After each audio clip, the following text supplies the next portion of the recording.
want to support Roland Martin Unfiltered? Be sure to join our Bring the Funk fan club. Every dollar that you give to us supports our daily digital show. There's only one daily digital show out here that keeps it black and keep it real. As Roland Martin Unfiltered. Support the Roland Martin Unfiltered daily digital show by going to RolandMartinUnfiltered.com. You can make this possible. The CDC has identified a case of coronavirus in Washington state. The words about a pandemic at this point? No, we're not at all, and it's going to be just fine. Whatever happens, we're totally prepared.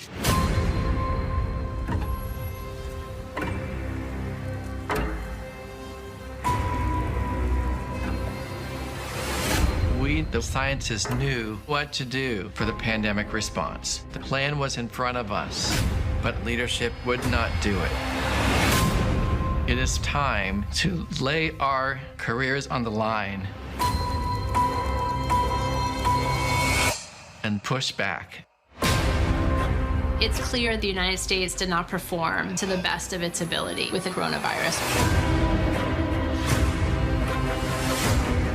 What went wrong for us? The truth is that political leaders caused avoidable death and destruction. The scientists sounded the alarm every day. The U.S. government was doing nothing. One day it's like a miracle. It will disappear. It'll be wonderful. It'll be a gift from heaven. It's complete bullshit. He has no idea what he's talking about. I decided to break protocol and alert Americans. A key government scientist was removed because he wouldn't climb on the president's bandwagon. They started to blame other people, and it was frightening. There was real fear of retribution, and we were watching the number of deaths in the U.S. tick higher and higher. Do you take responsibility? No, I don't take responsibility at all. We've never had a failure like this. The truth is finally coming out. There's so much to expose.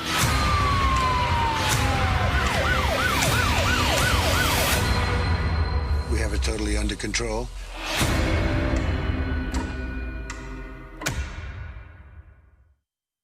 Those are some of the viral ads that were dropped in response to Trump and coronavirus, really from a debate on Tuesday. Today, Joe Biden, he spoke in Grand Rapids, Michigan, where he talked about coronavirus, but also he talked about health care.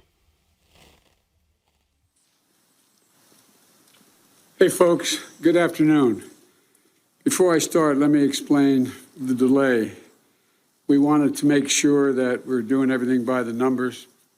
And so I got two COVID tests this morning, one in Delaware and one by the former White House doc who came up, and everything's clear. We wanted to make sure everything was clear before I came. And we were supposed to have an event after this at a headquarters, but based on the crowd size and an indoor, it was concluded by the docs that best not to do it.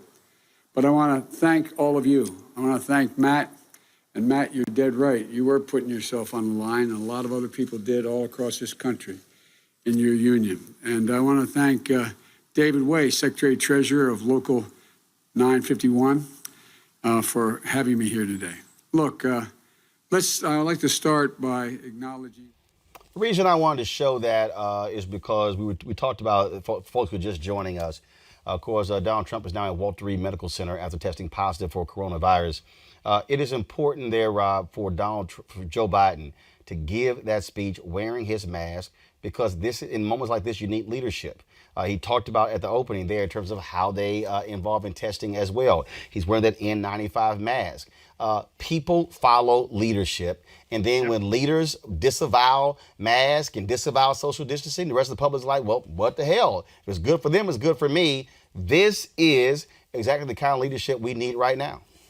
Yep. Well, so goes the leadership, so goes the culture, so goes an organization, and so goes a nation. So we absolutely need a leader that understands that what you say matters, what you do matters, and people do follow what other people do.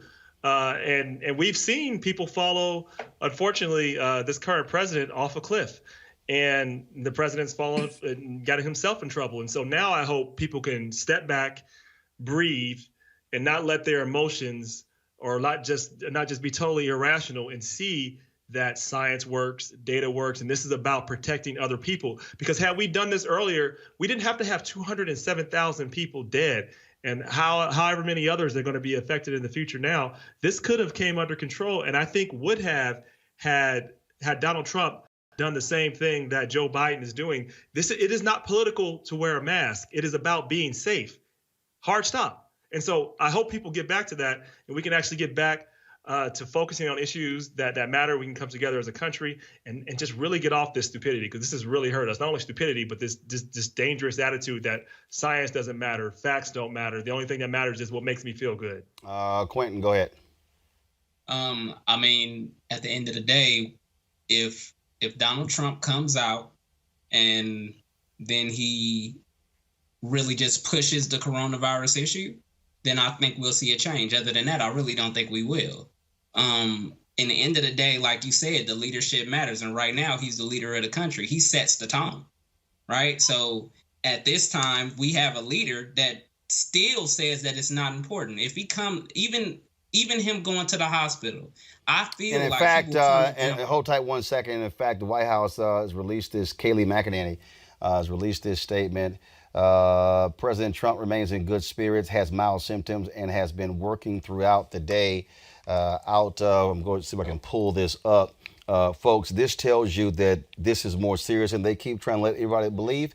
I agree. If y'all see it, this is the, let me know if y'all actually see it here. This is the statement. President Trump remains in good spirits, has mild symptoms, and has been working throughout the day out of an abundance of caution. And at the recommendation of his physician and medical experts, the president will be working from the presidential offices at Walter Reed for the next few days. President Trump appreciates the outpouring of support for both he and the First Lady. That's from Press Secretary Kayleigh McEnany. Quentin, again, you don't work from the presidential office at Walter Reed for the next few days if you have mild symptoms. Right. I mean, for sure, it's more serious than what they're putting off. But at the same time, it's the narrative that they're going to put out in the coming days, right? Because I don't think they can make a hard switch as far as they've been pushing. I mean, it's at the point that people are storming state houses and everything, just saying that it's a hoax. And even though he has it, unless something serious happens to this man, I just really don't see them changing their platform on it. Well, they're going to have to change their platform. It's projected that another 150, 200,000 people will die before the end of the year. President and First Lady have it. I mean, so many people have had it.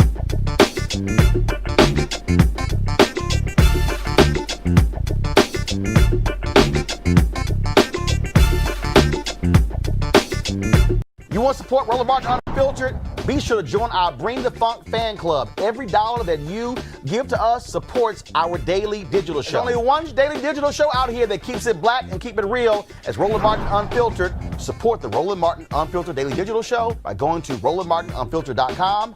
You can make this possible. The CDC has identified a case of coronavirus in Washington state.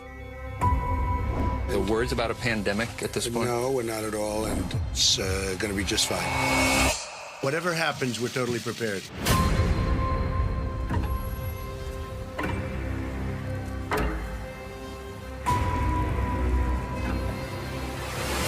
We, the scientists, knew what to do for the pandemic response. The plan was in front of us, but leadership would not do it.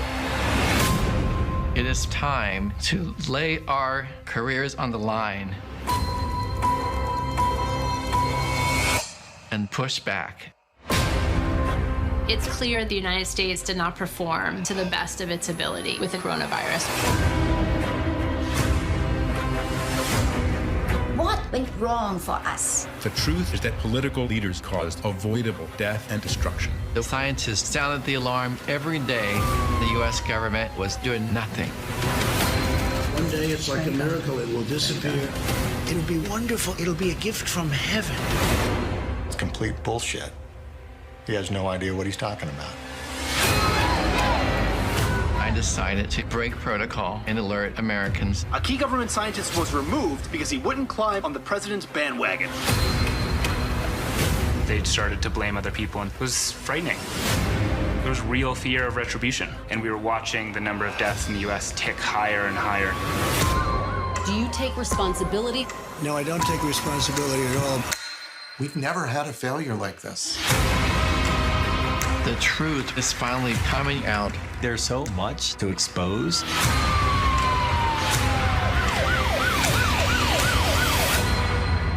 We have it totally under control.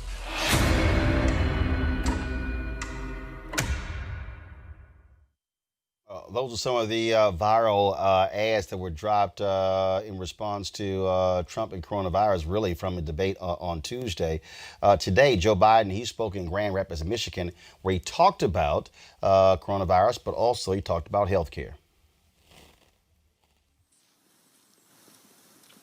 Hey, folks. Good afternoon. Before I start, let me explain the delay. We wanted to make sure that we're doing everything by the numbers. And so I got two COVID tests this morning, one in Delaware and one by the former White House doc who came up, and everything's clear. We wanted to make sure everything was clear before I came. And we were supposed to have an event after this at a headquarters, but based on the crowd size and an indoor, it was concluded by the docs that best not to do it. But I want to thank all of you. I want to thank Matt. And Matt, you're dead right. You were putting yourself on the line, and a lot of other people did all across this country in your union. And I want to thank David Way, Secretary Treasurer of Local 951, for having me here today. Look, I'd like to start by acknowledging. The reason I wanted to show that is because we talked about, folks who are just joining us, of course, Donald Trump is now at Walter Reed Medical Center after testing positive for coronavirus. It is important there, Rob, for Joe Biden to give that speech wearing his mask, because in moments like this, you need leadership.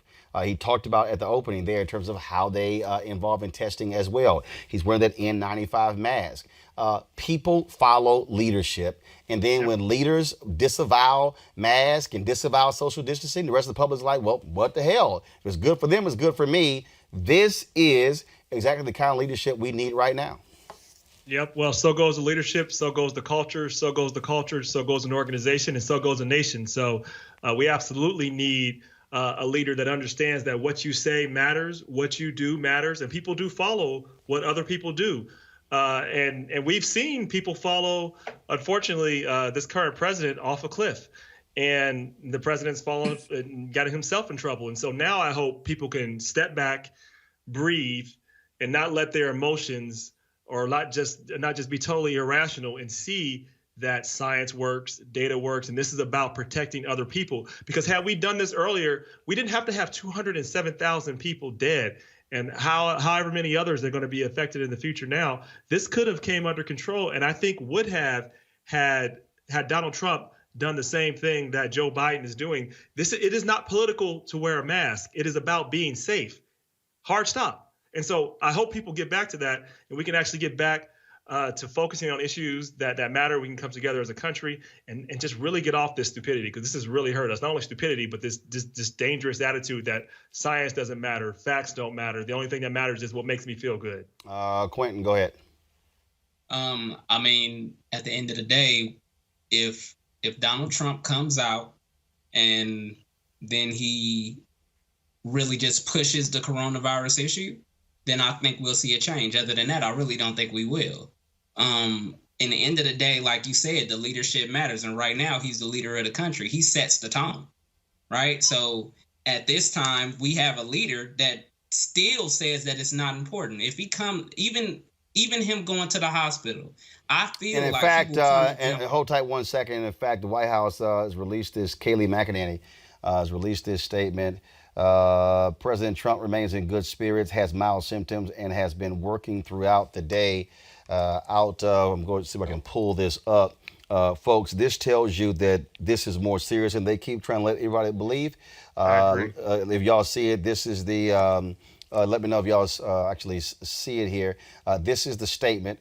President Trump remains in good spirits, has mild symptoms, and has been working throughout the day out of an abundance of caution.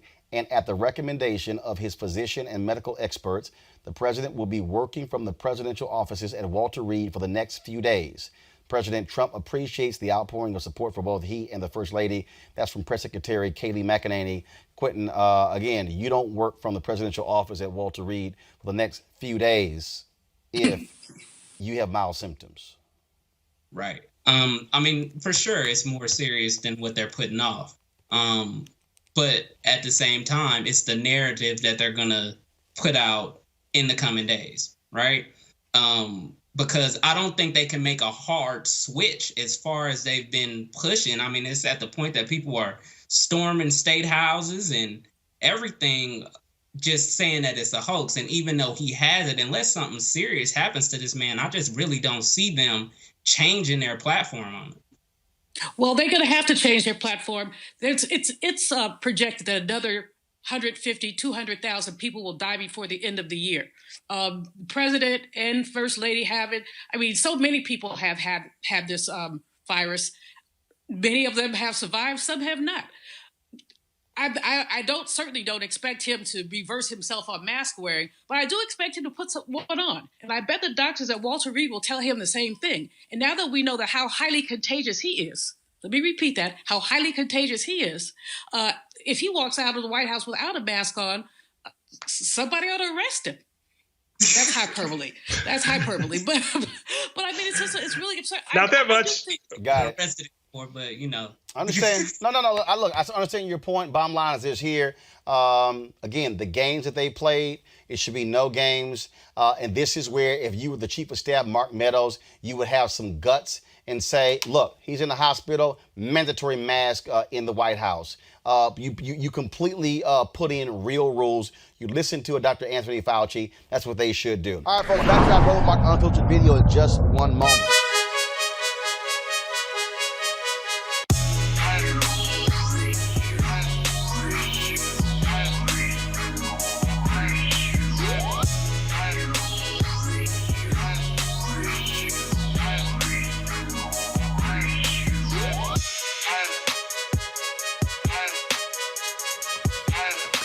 All right, folks at Ceek.com, of course, they black-owned company founded by Mary Spiel. They have a couple of great products that you can actually get. This is their VR headset. This headset, folks, allows for you to actually take your cell phone, pop it right into here, close it up, and then you can actually watch the VR content, the virtual reality content on Ceek.com right there through your phone. Actually, it's pretty cool. You can also look at 360-degree video from other websites as well, and it puts you literally right there where the video was shot. And so they have this particular headset right here. They also have their 360-degree 4D headphones. And so these headphones right here, which are Bluetooth.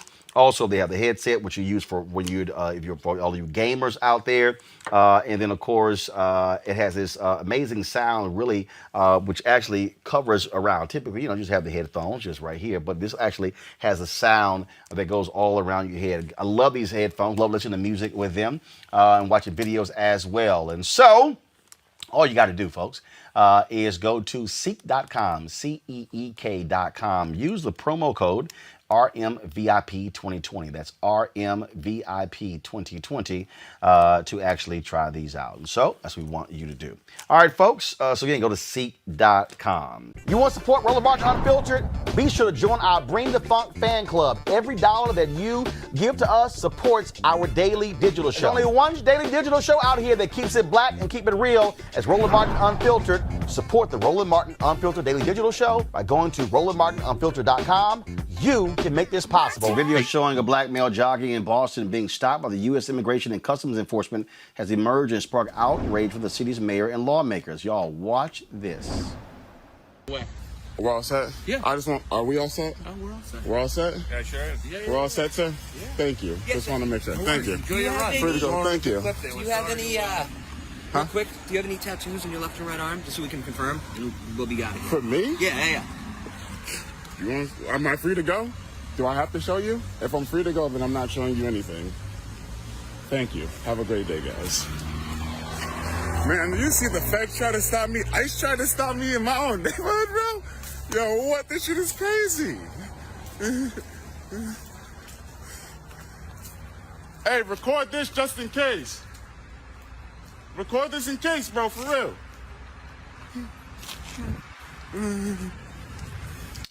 The video is only a short clip of Bina Prella. The 29-year-old man was jogging in West Roxbury, Massachusetts, when he was stopped by ICE. Boston Mayor Marty Walsh, City Council member Matt O'Malley, and Congresswoman Ayanna Pressley expressed outrage at ICE racially profiling a member of the public. An immediate investigation has been called to look further into the incident. Why? I mean, first of all, what?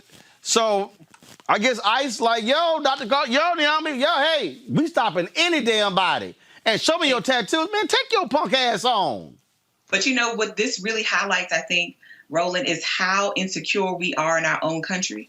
And most of the time, none of us have anything on our person that could actually prove our status. So if they were to take him and hold him, they could have done that day. And there would have been nothing that he had on his person in that moment to prove that he was not an undocumented person, or the person that they claim they were looking for, which is some Haitian, right? And just because he's black and out running, because I'm sure that's what Haitian absconders from justice right now doing, is running around Boston.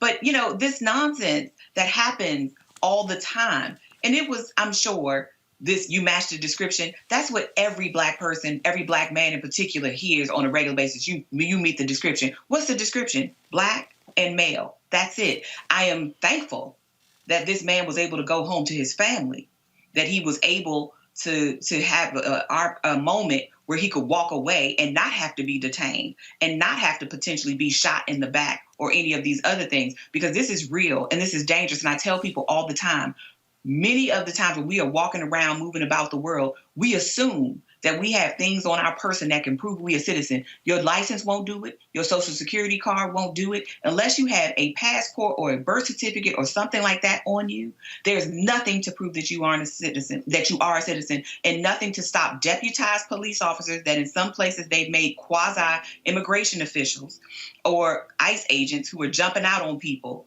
from detaining you. And that is the really scary fact. Baba here, Michael, is these people have been emboldened by Donald Trump. Fired Donald Trump in November. ICE has to stand down. That's why he has unleashed ICE on America, and let them do whatever the hell they want to do. Absolutely, Roland. And, you know, what I want to, well, first of all, the Congressional Black Caucus has been speaking out, and I saw a press conference a few months ago that a few members of the Congressional Black Caucus had. I think it was at the southern border, if I remember correctly. I know you covered it also.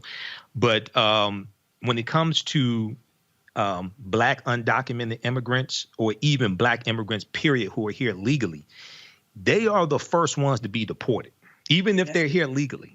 Okay, they're the first ones to be deported, and very few people actually speak up for them. So, you know, this could have easily gone the wrong direction.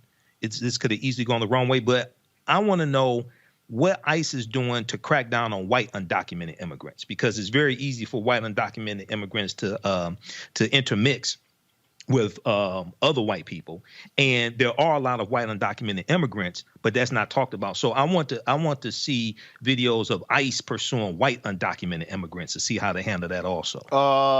That ain't gonna happen, Rob. Nope, not gonna happen. And you will not find that tape. I will make 100%, 1,000% guarantee you won't. But you know, I remember when Trump first started early off in his administration.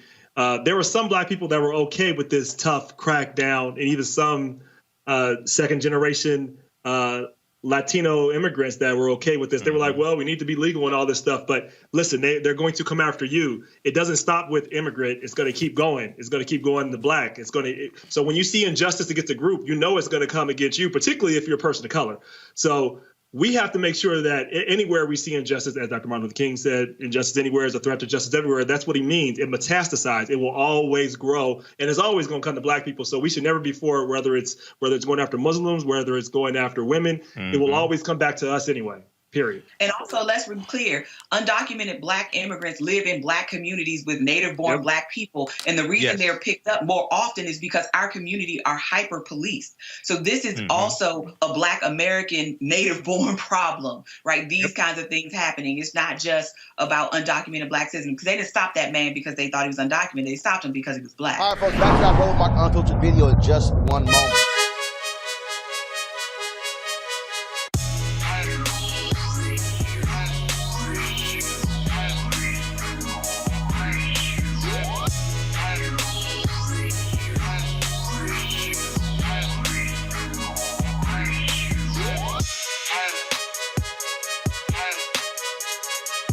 All right, the folks at Ceek.com, black-owned company founded by Mary Spio. They, of course, a virtual reality company. You can check out their content at Ceek.com, Ceek.com. You can do so, of course, with these VR headsets. You can look at it, of course, on your regular device or your pad or your computer. But if you want to experience being in the room, you can use this headset right here. All you simply do is just pop in your cell phone in here, pop it on, and then put this headset on, and you can literally experience their content in virtual reality. And so allows for you to do a 360-degree view of the room. But also, folks, they have the 360-degree 4D headphones right here. These are Bluetooth headphones. They have complete surround sound in terms of as you hear the particular music. Gamers love them as well when they're playing their games. And so it's just phenomenal bass in these headphones as well. You can get one or both devices at Ceek.com using this promo code RMVIP 2020, RMVIP 2020. So we certainly thank the folks at Ceek.com for being a partner with us here at Roland Martin Unfiltered. All right. You want to support Roland Martin Unfiltered? Be sure to join our Bring the Funk fan club. Every dollar that you give to us supports our daily digital show. There's only one daily digital show out here that keeps it black and keep it real as Roland Martin Unfiltered. Support the Roland Martin Unfiltered daily digital show by going to RolandMartinUnfiltered.com. You can make this possible. Folks, Donald Trump is leaving the hospital today after being diagnosed with COVID-19 and spending just 3 days there, of course, interrupted by spin around the block yesterday to greet his fans, which is pretty stupid. As of today, there are 7.45 million confirmed cases of coronavirus and 210,000 Americans have died. His treatment and quick release is raising lots of questions. Of course, he took to Twitter. You want to talk about just crazy, folks. Let me pull up this tweet to show you literally the level of ignorance of Donald Trump. He sent a tweet out today saying that he was going to be leaving the White House. But listen to literally what he said in this idiotic tweet, which looks, what, has he taken it down? Because I was going to pull it up here, where he actually announced before the doctors did that he was going to be leaving at 6:30 and talked about how, basically how he's beaten coronavirus and he hasn't felt this good in 20 years. Yo, I don't even understand the logic behind that. But some folks did have something to say about it, of course, when he went. The Rep Replies had this to say, and Alex, he was really on point. This message for the president. You finna quarantine. Quarantine?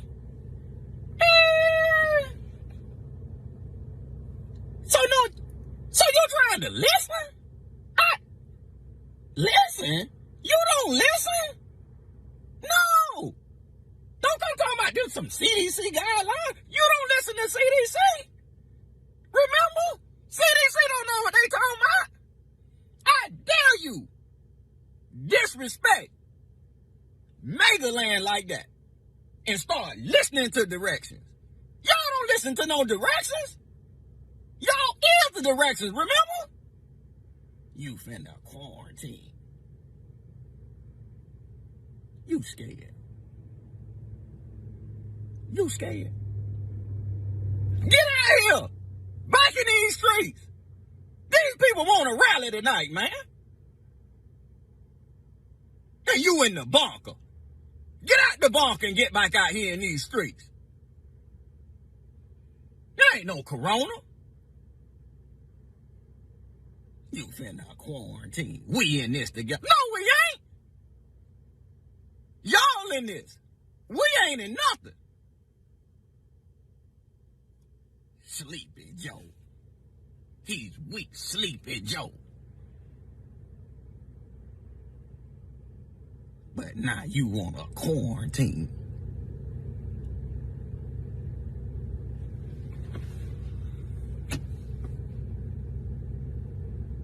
Get out here now.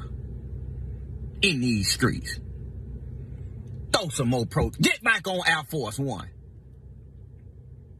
And I better not see no masks on you.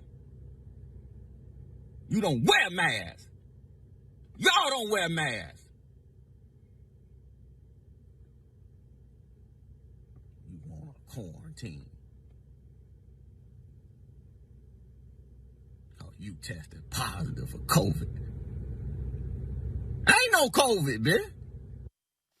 Joining me now, Dr. Christy McDowell, a microbiologist and CEO and founder of Baby Scientists, Inc. Dr. McDowell, glad to have you on Roland Martin Unfiltered. We've had all these news conferences with his doctors not wanting to release some information. There's no way in the world this man gets coronavirus last week, all of a sudden taking these experimental drugs and should be leaving the hospital, potentially infecting others. We already know 19 people who have been at the White House have tested positive. Today, Kayleigh McEnany, the press secretary, who yesterday addressed reporters without a mask on, and she kept saying how she tested negative. Well, guess what? Today, she tested positive. This is an example of you can come into contact with somebody and test negative for 3 or 4 days and then test positive. That's exactly right, Roland. Thanks for having me today. The president leaving the hospital is completely and totally reckless and is totally dangerous because he is still highly contagious. He has active virus in his body right now. And he also has a very high viral load, meaning he is very contagious. And so going to the White House, he can spread it so easily. And I saw in a van photo when he went to go greet his people outside of Walter Reed, he had on just a simple little face mask. He needed an N95 mask on, for someone who has active coronavirus in their body, who is totally infectious. And walking around the White House, the staffers, he's putting them at risk. And one thing that people forget is, yes, those staffers may be wearing masks, but another portal of entry is through the eyes. And so just because he may have a mask will not protect them from getting coronavirus if he is in the White House. Another thing that's important to remember is that the White House doesn't have the level of filtration that a hospital does. The hospital has the high-end HEPA filters that can filter out viral particles. The White House does not have that.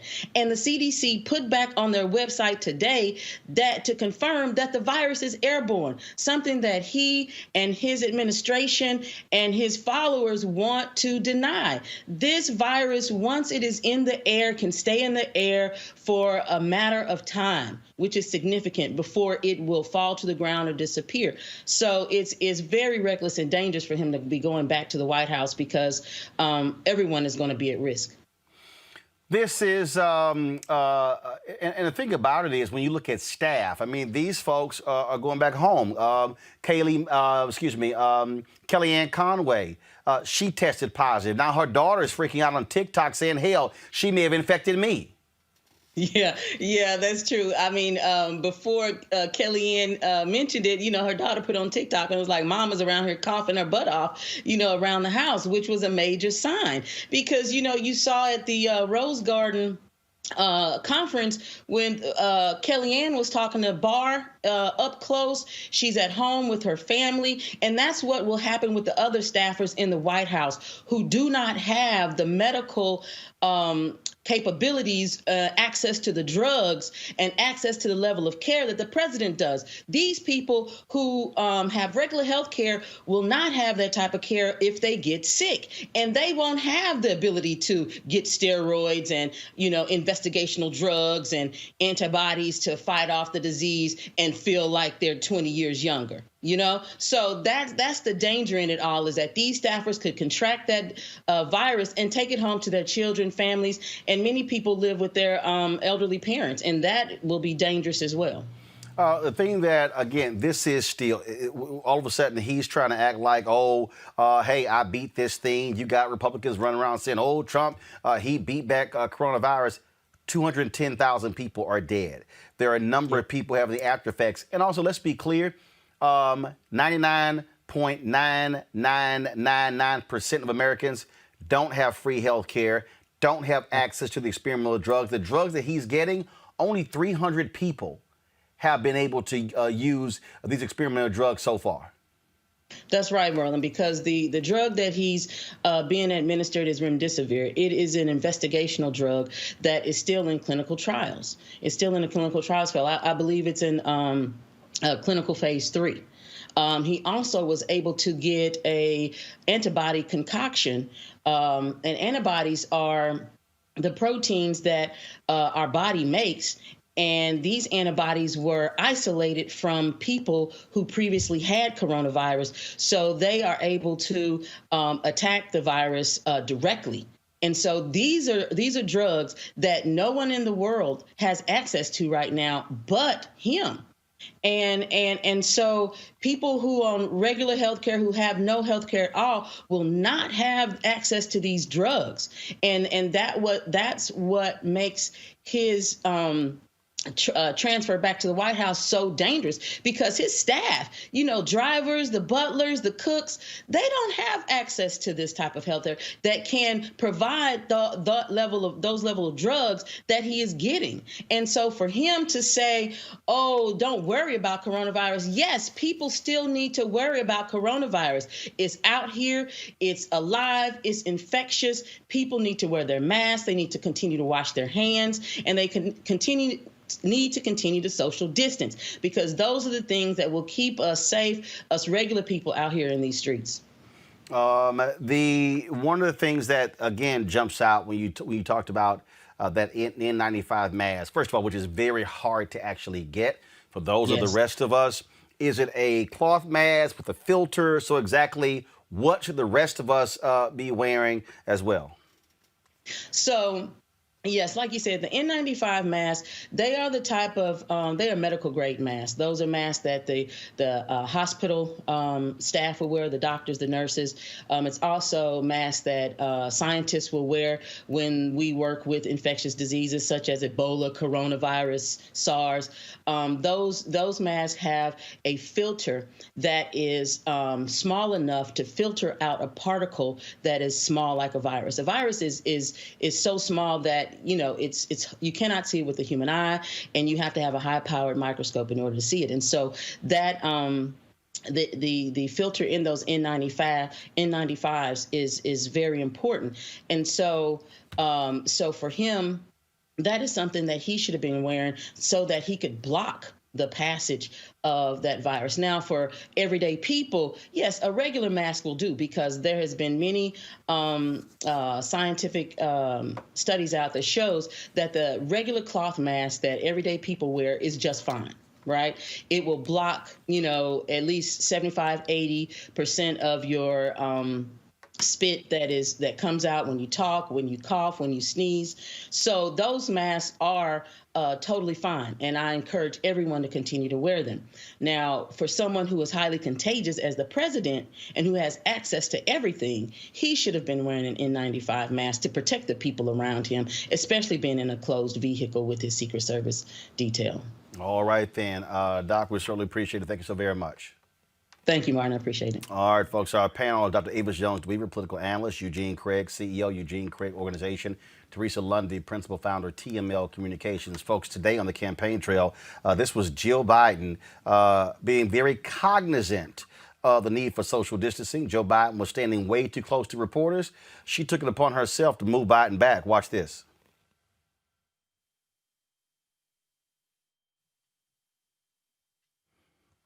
So again, you see right there where she's like, yeah, you need to pull you back. Right. That's what should be happening. We also, of course, are seeing right now this back and forth, how the Trump people are basically making light of Senator Kamala Harris. You have folks who, first of all, they've agreed to move apparently the podiums 13 feet apart. The Biden people, the Harris people are talking about potentially erecting a plexiglass barrier. This was the barrier that was in place on Saturday night. Jamie Harrison brought his own plexiglass barrier in his debate with Lindsey Graham. And then if you have Katie Miller, who is a spokeswoman for the Trump campaign, basically making light of that. This is the same Katie Miller who's married to Stephen Miller, who actually got coronavirus earlier. And Teresa, the CDC recommends that if you're in the workplace, if you can, to erect such barriers. I agree.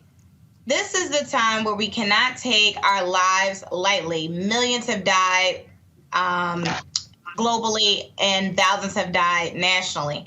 And I think, for when the president gets coronavirus and his team is getting coronavirus, I mean, essentially it looks like the only people that are safe are the vice president's team. So it looks like they'll be moving in the White House pretty soon. But I think we're all over. We're seeing a national attempt to, okay, you know what? Maybe we will start looking at CDC guidelines. Maybe we will start taking precautionary methods.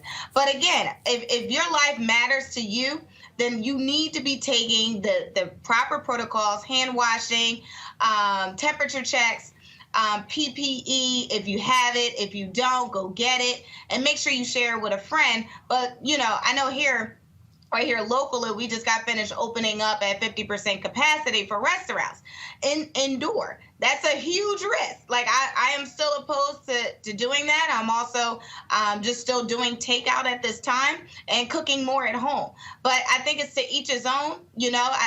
People want to feel comfortable, but at the end of the day, you have to be safe. Absolutely. Bottom line here, Eugene, this is an idiot we're dealing with, an idiot who is all about attention seeking. He is so desperate for attention. That little drive-by yesterday was abysmal, putting those Secret Service agents at risk. He doesn't care. And so this whole deal now, the 6:30 deal, he's doing that to time it with the national broadcast outlets. He wants everybody covering him, getting out of the hospital. That's all this is. Yeah, well, that's all it is. It's a big show for him, right? At this point, all they're concerned about is the next 30 days of his election. His health be damned. The thing is this. Friday when they his health be damned and his staff and White House personnel's health be damned. Yeah, well, look, it comes down to power, right? It's hey, we can't have this guy laid up in Walter Reed and the world, watching and his poll numbers steadily dropping. To the point where, Biden may rack up 400 electoral college votes because, now, Trump did his best to chase Corona. He finally caught Corona. As I posted over the weekend, I said my only regret is that the 210,000 people that have died from Corona of no fault of their own, I wish they had the same level of access to health care that this guy had that spent, part of his time spreading misinformation about Corona, part of his time using his actual power to help the spread, and a part of his time doing his best to chase it to finally catch it. Avis, what we're dealing with here is a psychopath. That's what his sister Mary Trump calls him. I trust nothing that his doctors say. They are not being honest and truthful to the American people. And frankly, when their lips are moving, they're lying. Absolutely. And I completely agree. He is a psychopath because only a psychopath would have been as irresponsible as he was today with that particular tweet. But it's in line with how he acts anyway. I mean, just really think about this. He literally received hundreds of thousands of dollars worth of medical care. When you're thinking about everything that happened from his flight over there to all of the time that he spent there to his flight back and everything, I am sure he had at least, over $100,000 worth of medical care. Yet we know he just paid $750 in taxes. And we know that this sort of stunt, because something isn't adding up here. Something isn't adding up here. The timeline of when he got it or something's not adding up here is just not right. But he has been doing publicity stunts the entire time. All of those staged photos, now the staged exit, now to be as irresponsible as to, instead of talking about the importance of people being able to follow the guidelines and wear masks, he is in fact encouraging people not to. Put this in line with what he has done most recently. He's sidelined Fauci. He's even sidelined Bricks. And he's brought in someone as his main advisor who's not even an epidemiologist, but someone who is in fact in favor of herd immunity. What he is trying to do is he's trying to kill you. Basically, they have told you what they're doing. They have given up on coronavirus. They've just forget it. Every man, woman, and child for himself. And even though I'm going to have my privileged access to things that you will never get, including pretty much a smaller hospital-like status within the White House, You go ahead out there and do whatever you have to do, just as long as we can, quote unquote, get this economy back. I don't care. He doesn't care how many bodies he has to step over to do it. But I just hope that the American people can see through this so that they can make sure that he is the one that's going to be seeing the exit come November 3rd. All right, folks, back to that Roland Martin Unfiltered video in just one moment.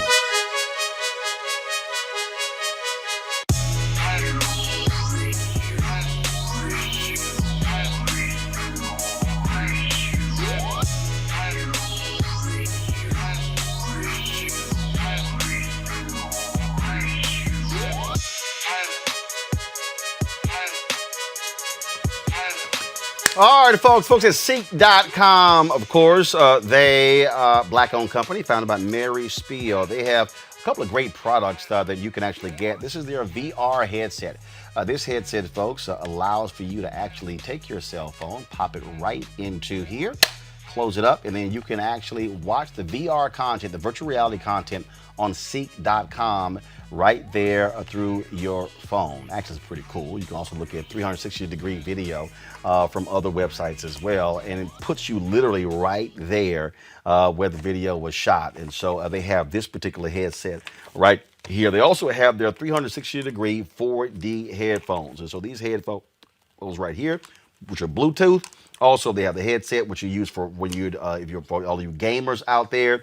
And then, of course, it has this amazing sound, really, which actually covers around. Typically, you just have the headphones just right here, but this actually has a sound that goes all around your head. I love these headphones. Love listening to music with them and watching videos as well. And so, all you got to do, folks, is go to Ceek.com, Ceek.com. Use the promo code RMVIP 2020. That's RMVIP 2020 to actually try these out. And so that's what we want you to do. All right, folks. So again, go to Ceek.com. You want to support Roland Martin Unfiltered? Be sure to join our Bring the Funk fan club. Every dollar that you give to us supports our daily digital show. There's only one daily digital show out here that keeps it black and keep it real. As Roland Martin Unfiltered. Support the Roland Martin Unfiltered daily digital show by going to RolandMartinUnfiltered.com. You can make this possible. All right, folks, we've been talking the election, 27 days left before Election Day, but we're already in Election Day with early voting starting all across the country, with people dropping mail-in balloting all across the country. And folks, there's a new poll from the political advocacy group Black Futures Lab, which shows that black folks say they're not deterred from showing up to the polls in spite of all the efforts by Republicans to turn them away. 81% of respondents say they plan on voting in the general election. We're joined by with the details with Alicia Garza, principal with the Black Futures Lab, and Terrence Woodbury, an analyst for. First of all, we had you used to be with Brilliant Corners, but you're now with Terrence, name of the group? Yeah, Hitch, CEO at Hitch Strategies, bro. Yeah, absolutely. So they had the old title there in the script there. Let me first start with you, Terrence. You conducted this poll. Give people just the basic overview of what it says. So this is, fascinating research, and what I appreciate, I want to thank Alicia Garza and Black Future Labs, because far too often in polling, Black folks get reduced down to a single crosstab, or even less than that. We even get reduced down to people of color in a crosstab. And so this robust research allowed us to really open up the Black community and to look at some key audiences and demographics, and to identify some potential problems going into this election cycle. And the truth is, we got some problems going into the final stretch here. Joe Biden is significantly underperforming Hillary Clinton's losing margins amongst Black voters. And we do see that concentrated amongst Black men, and particularly young Black men under the age of 49, where Donald Trump is receiving 18% of the vote. We also identified some other problems here with that seem to indicate that Black voters are being bombarded with misinformation and disinformation, and it's beginning to impact not only how they feel about Joe Biden, but how they feel about Kamala Harris. And so, I'm looking forward to unpacking this some more, and finally breaking out some crosstabs of Black folks that realize that we are not a monolith.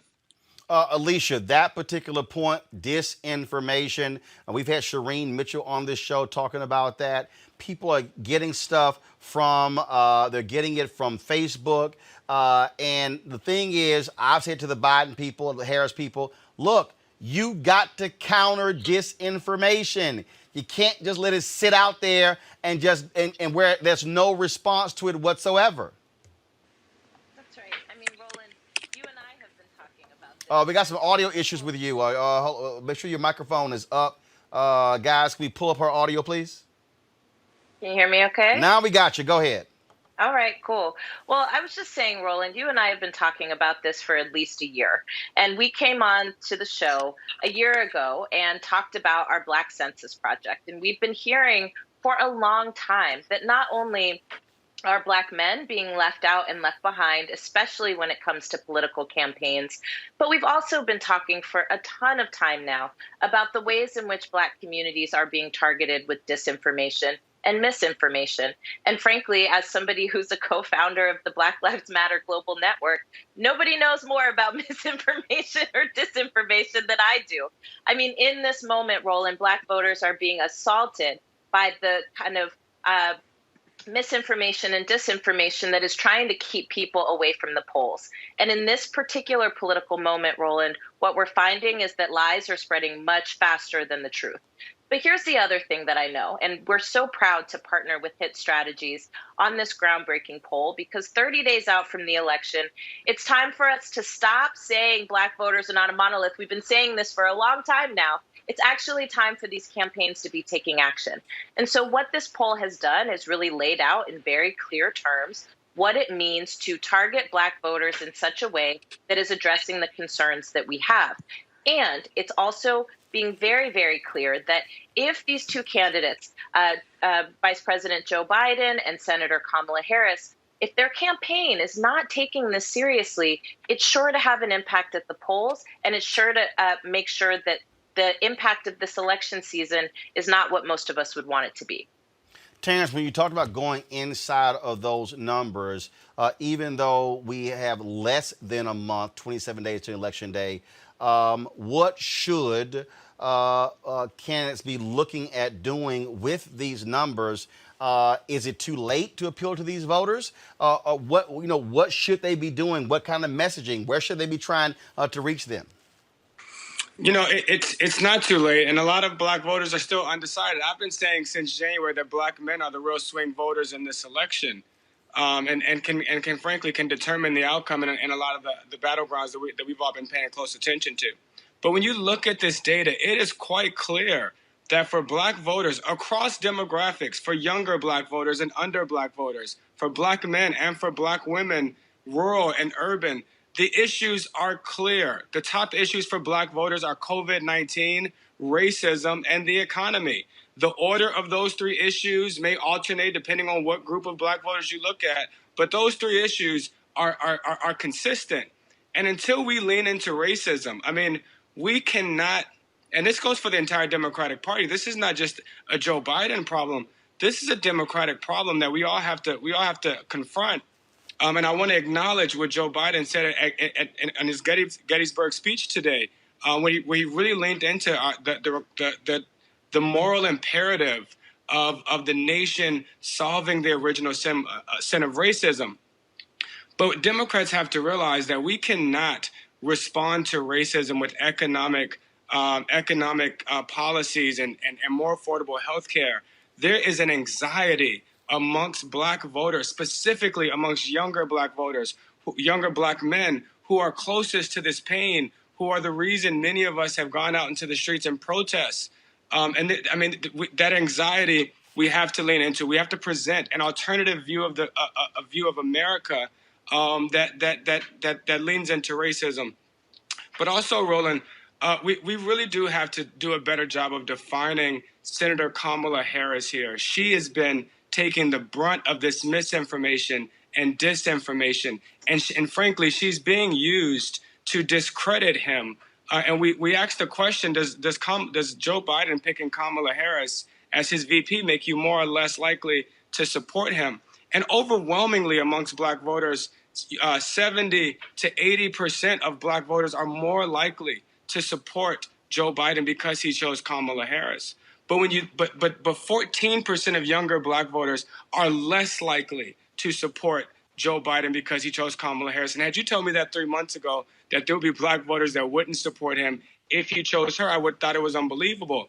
But when I asked in focus groups recently in Florida, a young black man, 25-year-old black man in Florida said to me, I know what Joe Biden's priorities are as president because he chose a top cop as his vice president. He just wants to lock up more black people.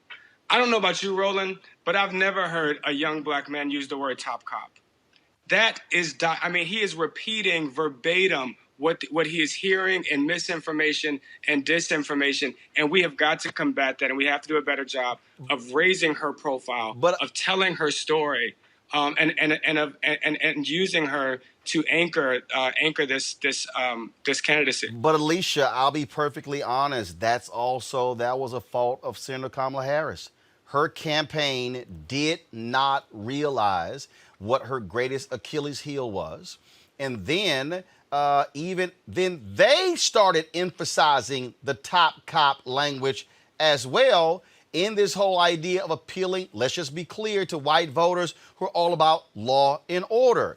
And so there's a difference between saying I'm the top cop when you're not a cop. You're not. They should have been framing themselves in the same vein as the Marilyn Mosbys, the Stephanie Moraleses, the Aramis Ayalas before Marilyn Mosby, Stephanie Morales, and Aramis Ayala even came on board. And so that's also on them. I couldn't agree with you more, Roland. And honestly, this election cycle has aged me about 15 years because we actually did. We begged so many of these campaigns to stop using this kind of language, but also not to let other people shape your story for you.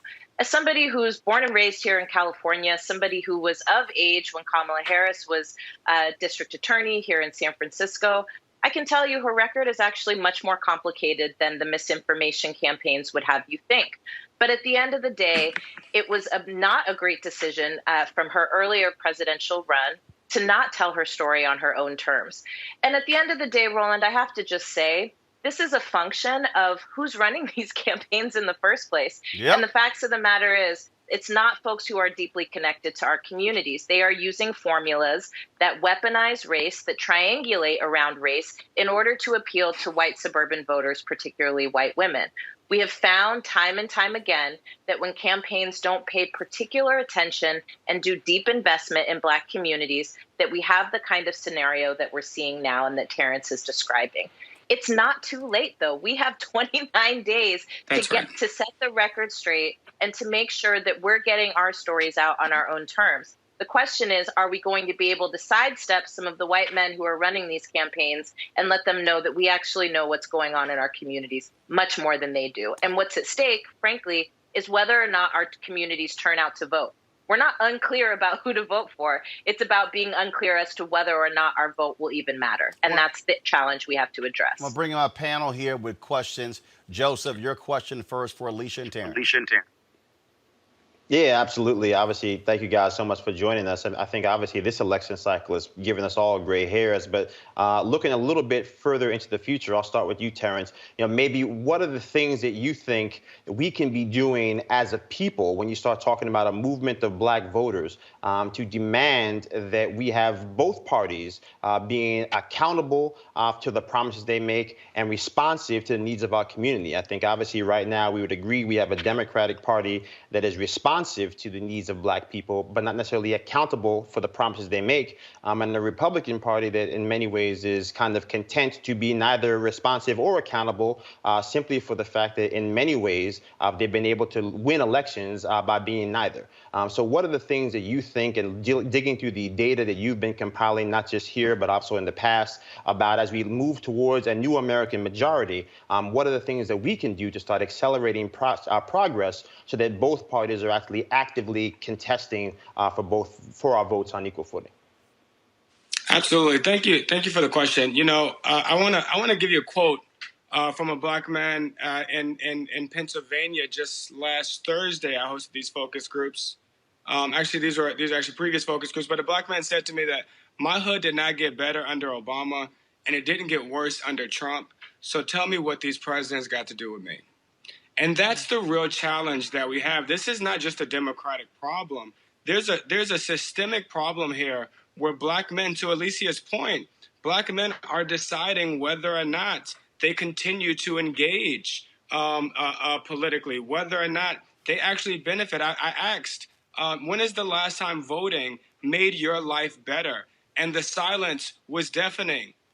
It was deafening. It has never made their lives better. And so this is a moral imperative, I believe, for us to really empower communities. We have to stop this transactional approach to politics. That is, if you vote, then all of your problems are solved, and really engage black voters and young voters in civic responsibility and what we must do to bring about the change that we want, and to demand from politics, from politicians, and from the political system the changes that we would like to see. And frankly, I mean, there's a justifiable cynicism, a justifiable lack of trust, and so we can't continue to lead with policy promises and policy prescriptions, and if you vote for me, then I will give you all of these things. They don't believe us anymore. We have to start engaging with answering the question, what have you done for me lately? And this is what I advise all of my candidates. You have to lead with your record, lead with what you've been doing.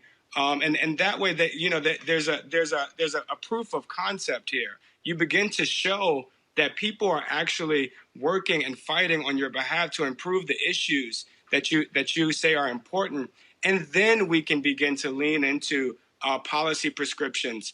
But we really do have to show the efficacy of politics. Does it actually have an impact on their lives? We know the answer to this, but how well are we communicating that answer? Lauren, next question. How you doing, Alicia and Terrence? I wanted to get your comments on the part of politics that involves the money. I think so often what happens in this game is that the Democratic Party specifically only pays attention to who gives them money. One of the reasons why we see certain demographics in charge of these campaigns are those are demographics that give them money. Particularly, I was thinking, and I'm not making a commentary on the work of these groups, but I do think about what you were saying about white women, and I think about NARAL and Planned Parenthood and Emily's List, and I think Planned Parenthood's work is great, but I think the reason they get attention that black voters don't get is because they have the money piece. We have the voting piece, but we have a voting piece that they don't have, but they have the money piece, and I wanted to just hear your thoughts on that. Well, I can jump in here. I mean, I think that that's a fair assumption. I mean, we know actually now that Planned Parenthood is being led by our sister, Alexis McGill Johnson, who's only the second black woman ever to head that organization.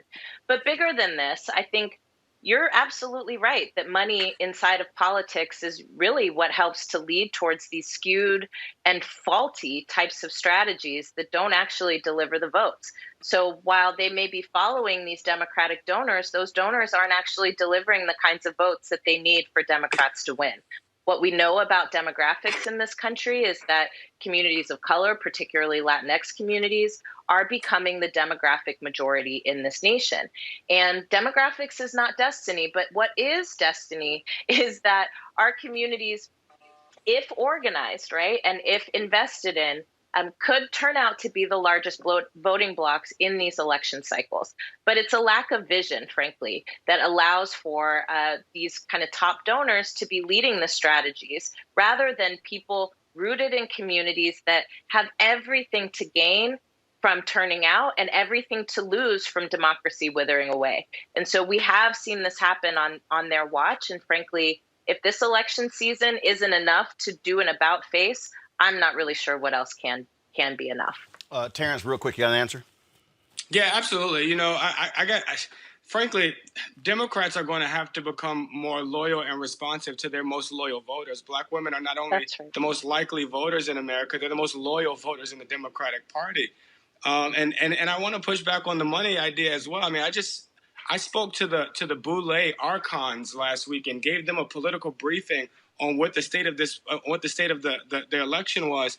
And when they asked me what they can do to improve these numbers, I told them directly, hold your money, earmark it. When you give money to the Democratic Party, you tell them, I want this to go towards raising the profile of Kamala Harris.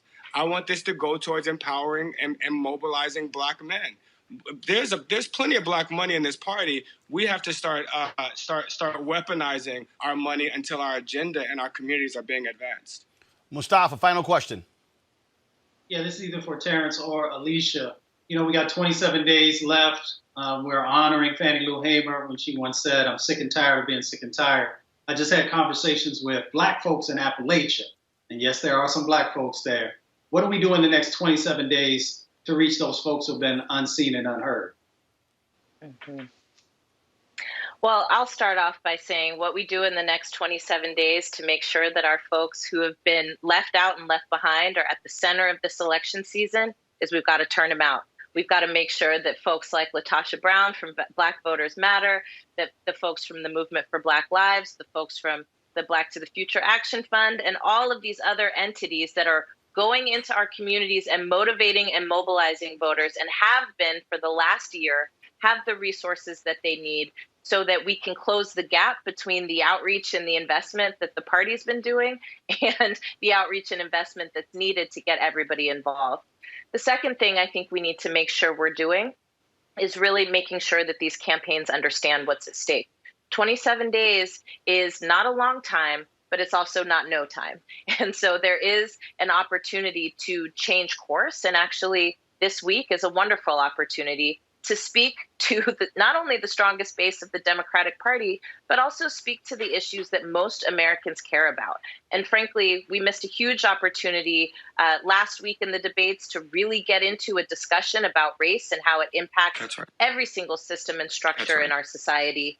And this isn't a new opportunity to push back against this BS law and order agenda for some, right, but not for the president and his cronies, but also to offer a pathway forward. And frankly, we shouldn't be telling any lies on that stage. We should be telling people things are hard, but without your participation, things will never get better. Everything you leave on the table, somebody else will eat. That's how we got Donald Trump in the first place. Folks, where can people actually see more of these survey results, polling results?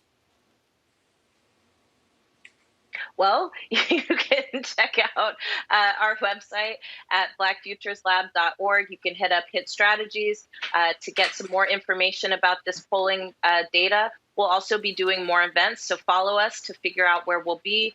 I know Terrence and the crew at Hit Strategies has also been working directly in states with some of our partners like New Florida Majority to really look at, how does this data apply to messaging? And so we want to keep you all in the loop.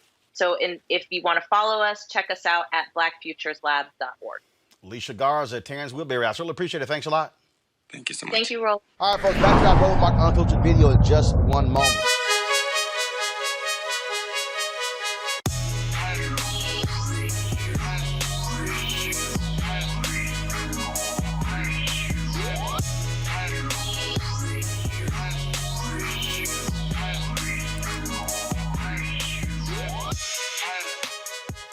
All right, we support black-owned businesses here on Roland Martin Unfiltered. The folks at Ceek.com, they, of course, have a couple of things. Their virtual reality headset right here, folks. You just drop your cell phone right in. You can look at their content on Ceek.com or look at 360-degree video right here through this headset. It's it's pretty fabulous to actually be in the room, in the place with that virtual reality video. They also have these great 360-degree 4D headphones. Gamers love them. You can listen to music, watch videos, great surround sound. All of that's great. These two devices here you can get from Ceek.com, Ceek.com. Use the promo code RMVIP2020. RMVIP2020. And we certainly thank Mary Spiel, the founder of the company, and folks at Ceek.com for being supporters of Roland Martin Unfiltered. You want to support Roland Martin Unfiltered? Be sure to join our Bring the Funk fan club. Every dollar that you give to us supports our daily digital show. There's only one daily digital show out here that keeps it black and keep it real. As Roland Martin Unfiltered. Support the Roland Martin Unfiltered daily digital show by going to RolandMartinUnfiltered.com. You can make this possible and understand what is going on. It's a perfect example of what Donald Trump has unleashed today in Michigan. 13 men, including members of the anti-government militia Wolverine Watchmen, are facing charges for allegedly conspiring to kidnap Michigan Governor Gretchen Whitmer and possibly killed her. They were going to kidnap her from her summer vacation home and storm the state capitol building with 200 men. Now, folks, the plot was revealed in an FBI criminal complaint which names 6 people as federal defendants from Michigan, Delaware, and Ohio. These white domestic terrorists, Adam Fox, Barry Croft, Caleb Garwin, Daniel Franks, Harris and Brandon Caserta. Again, Adam Fox, Barry Croft, Garvin, Caleb Franks, Daniel Harris, Brandon Caserta. Now, Attorney General Dana Nessel of Michigan announced state terrorism charges against an additional 7 individuals, all tied to Wolverine Watchmen. The complaint reads, in early 2020, the FBI became aware through social media that a group of individuals were discussing the violent overthrow of certain government and law enforcement components. Among those individuals identified were Croft and Fox. Through electronic communications, Croft and Fox agreed to unite others in their cause and take violent action against multiple state governments that they believe are violating the U.S. Constitution. The complaint goes on to detail where they met, what they discussed, and how they communicated. Governor Whitmer said this today after the charges were announced. Good afternoon. Earlier today, Attorney General Dana Nessel was joined by officials from the Department of Justice and the FBI to announce state and federal charges against 13 members of 2 militia groups who were preparing to kidnap and possibly kill me. When I put my hand on the Bible and took the oath of office 22 months ago, I knew this job would be hard. But I'll be honest, I never could have imagined anything like this.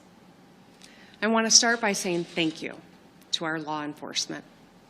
Thank you to the fearless FBI agents. And thank you to the brave Michigan State Police troopers who participated in this operation, acting under the leadership of Colonel Joe Gasper. I also want to thank Attorney General Nessel and the U.S. Attorneys Burge and Schneider and their teams for pursuing criminal charges that hopefully will lead to convictions, bringing these sick and depraved men to justice. As a mom with 2 teenage daughters and 3 stepsons, my husband and I are eternally grateful to everyone who put themselves in harm's way to keep our family safe. This should be a moment for national unity, where we all pull together as Americans to meet this challenge head on with the same might and muscle that put a man on the moon. Seeing the humanity in one another and doing our part to help our country get through this. Instead, our head of state has spent the past 7 months denying science, ignoring his own health experts, stoking distrust, fomenting anger, and giving comfort to those who spread fear and hatred and division. Just last week, the President of the United States stood before the American people and refused to condemn white supremacists and hate groups like these 2 Michigan militia groups. Stand back and stand by, he told them. Stand back and stand by. Hate groups heard the President's words not as a rebuke, but as a rallying cry, as a call to action. When our leaders speak, their words matter. They carry weight. When our leaders meet with, encourage, or fraternize with domestic terrorists, they legitimize their actions, and they are complicit. When they stoke and contribute to hate speech, they are complicit. These domestic terrorists have been emboldened by the White House, folks, since Donald Trump was in there. Joining me now is Malcolm Nance, the author of a number of books, including The Plot to Betray America, How Team Trump Embraced Our Enemies. Guys, show the book, please. How Team Trump Embraced Our Enemies, Compromised Our Security, and How We Can Fix It. That's his book right there. Malcolm, look, the FBI director, Christopher Wray, has said before Congress numerous times the biggest threat of white domestic terrorists. Joe Biden emphasized that at last week's debate. Donald Trump was spewing nonsense, talking about Antifa, blasting him, and all these Republicans, let's just be honest, they are in bed with these white militias. Well, if we're specifically talking about white militias, yes, they are the hardcore base of Donald Trump's support. This is why he will not disassociate himself from the Proud Boys or the Ku Klux Klan or anybody else who is Caucasian and supports Donald Trump and flies a Trump flag, whether, there's all sorts of violent groups there and people who are semi-violent. We had a massacre at a Jewish synagogue in Pittsburgh, Trump supporter. We had a man who mailed bombs in a crude attempt to decapitate the entire Democratic Party, Trump supporter. We had armed gunmen that went to a synagogue in San Diego, right-wing extremists, white supremacists, Trump supporters. I mean, these people are his base, and he thoroughly understands it. He cannot lose white men, so he doesn't care who supports him or what they do. And the thing here is that I was driving in and I said this here. Anybody that votes for Donald Trump should pay the heaviest political price for what they're doing to this country, because here's the reality, Malcolm. Trump is going to lose. He's going to get beat badly.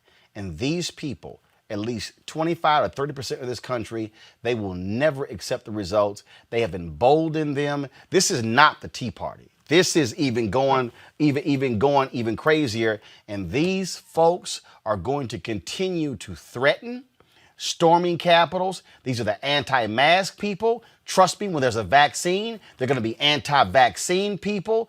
They're going to be pushing their conspiracy theories. And you're going to have idiots like Jim Jordan and Louis Gohmert and others, the crazy woman out of Georgia who's guaranteed to win, Marjorie Greene. They are going to be their flag bearers in the Congress. Right. And, we really have to have some preparation for what could possibly happen. Look, I know that we are trying to maintain the norms that we have, and that's great. But this plot against Governor Whitmer is serious. It is very, very serious. If I were to take the name Wolverine's militia off of this story and slap ISIS or Al-Qaeda in it, it would be 24/7 coverage. I would never leave the studio, much less be in my man cave in my home. Be real clear. If this was 20 Black Lives Matter activists, oh my Lord. There'd be a national push to arrest everyone in every major city in America who had anything to do with the leadership of Black Lives Matter. This is where we have this double standard. Long ago, when I first started, I wrote a book that's used by almost all federal law enforcement officers called the Terrorist Recognition Handbook. And we have sections in there about white nationalist extremists. This isn't new. Timothy McVeigh, when he blew up the Murrah building in Oklahoma City, thought he was launching a race war in which every cop and soldier in America was supposed to recognize the attack as the moment they take their guns and kill every black in government. That's what he thought would happen. These people really believed, according to the indictment, that there were law enforcement members associated with the militia. And like McVeigh, I met the cop that pulled Timothy McVeigh over and arrested him because the cop knew instantly that he had the right guy. But he said McVeigh thought he was his ally in blowing up that building, and he was proud to show him his gun. This is the mindset these militias have. They think the government, the military, state troopers, and law enforcement are on their side. And the only reason the FBI got an informant out of the box was because they intended to kidnap and kill not only the governor, they intended to kill her 6-man state trooper security detail. They were going to blow up the bridge where there would be 2 or 4 more policemen there. And then they were planning on running and gunning and taking the governor up to Wisconsin, of all places, in order to put her on trial as a tyrant and execute her. And why? Because she insisted they wear face masks in Michigan. This is insane. But the insanity has weapons. And the insanity believes they have the open endorsement of the President of the United States. But it's not just they have weapons. They also, in ProPublica, and I'm trying to find the story right now, ProPublica did a particular story laying out how these militias in terms of they're targeting cops. Not only that, we know the FBI dropped their own report that showed how police officers and white supremacists, first of all, how militia members and white supremacists are infiltrating police departments. That's why Timothy McVeigh was thinking that way. And that's why when black folks are talking about racist cops, we know what the hell we're talking about. Well, you're right. They do recruit from those areas. And, I wouldn't call it infiltration. I've trained a lot of law enforcement in New York, Georgia, all over the country. All of these SWAT teams and organizations that carry out counterterrorism. One of the interesting things I learned is that 80% of them do not go in the military. They all go to cop school after high school, right? They go to these police academies, and they have no fundamental training in the discipline of the armed force. So many of them get these exact same ideas, particularly sheriffs, because the posse comitatus movement in the United States and the sovereign citizen movement have created this myth that the sheriff is the only authorized law enforcement that they answer to. That permeates into the mindset of these anti-government extremists, and anyone who's a deputy sheriff or a cop or retired soldier that comes into these ridiculous little, I don't call them militias, I call them covert terrorist cells, right? They're domestic terrorist cells who are in insurgency training inside the United States. The only difference is I use the word American versus Iraqi or Syrian, right? So these domestic terrorist cells, when they get a single guy who comes in there who's been in the army or a guy that comes in from law enforcement, they co-opt that belief that these people are all on their side. One thing I can tell you, having trained as a SWAT officer at one point with Capitol Hill Police and Los Angeles Police SWAT, cops are a very jealous organization. They love the concept that they are the arbiters of law and order. So if these groups think that they're going to go to guns and step up the cop, this is the one time you will see police defend the system, because they do not like anything other than the fact that they are the system. They don't like people with guns going on shooting sprees wherever they are. So they'll defend the governor. They'll defend the people of Michigan, for all the faults that we see inside the system. And this is a mistake these crazy terrorist cells are making, because we are not designed to collapse in a world like, The Walking Dead, where you think you can just get away with everything because you have guns. Well, look, this is something that is going to have major implications moving forward. I have been saying since 2009, folks, get prepared for white fear, white minority resistance. These people are going to be very much involved in that. Malcolm Nance, author of the book, The Plot to Destroy Democracy. We certainly appreciate you joining us at Roland Martin Unfiltered. Thanks a lot. My pleasure. Let's go back to our panel. Erica, again, this is something that this is not an anomaly. This is going to happen a lot more. Yeah, absolutely. And the reporting bears it out. We just seen the New York Times reported earlier this week where there was a suppressed threat assessment that comes out annually that in fact talks about white supremacy, and that these groups as being really the most prominent threat to our society right now on American soil, that it is, in fact, white domestic terrorists.